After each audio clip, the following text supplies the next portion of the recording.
Histoires étonnantes, la découverte du bateau. Notre planète est bleue. Pour l'homme primitif, cette immensité d'eau n'était pas une promesse de voyage, mais une prison liquide. Les rivières, les lacs, les océans étaient des murs infranchissables qui dictaient les limites de son monde. Jusqu'au jour où un homme a vu un tronc d'arbre flotter et a eu l'idée la plus simple et la plus révolutionnaire de l'humanité, s'y agripper. De cette observation est née la pirogue, creusée à même le bois avec le feu et la pierre, le premier véhicule de l'histoire, bien avant la roue. Grâce à lui, l'homme pouvait pêcher au milieu du lac, atteindre l'autre rive, mais il restait esclave de la force de ses bras. Le voyage était une lutte épuisante. La première grande libération fut l'invention de la voile, il y a plus de 6000 ans. En tendant un simple morceau de tissu dans le vent, l'homme a piraté la nature. Pour la première fois, une force invisible et gratuite travaillait pour lui.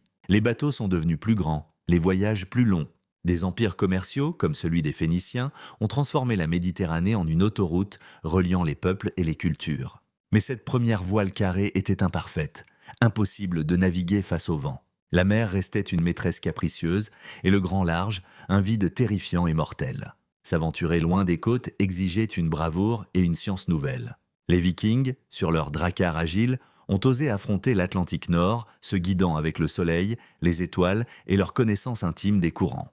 Mais les plus grands marins de l'histoire furent sans doute les Polynésiens. Sur de simples pirogues à double coque, ils ont conquis le plus grand océan du monde. Sans boussole, ils lisaient des cartes routières écrites dans le ciel étoilé et dans la houle de la mer, sentant la présence d'une île à des dizaines de kilomètres grâce aux échos des vagues. Pendant ce temps, en Europe, l'arrivée de la boussole, du gouvernail moderne et des voiles triangulaires capables de remonter le vent allait donner à des navigateurs comme Christophe Colomb les clés pour connecter tous les continents du monde. Pourtant, même les plus fiers trois-mâts restèrent des jouets à la merci du vent. L'indépendance finale viendra de la fumée et de l'acier de la révolution industrielle.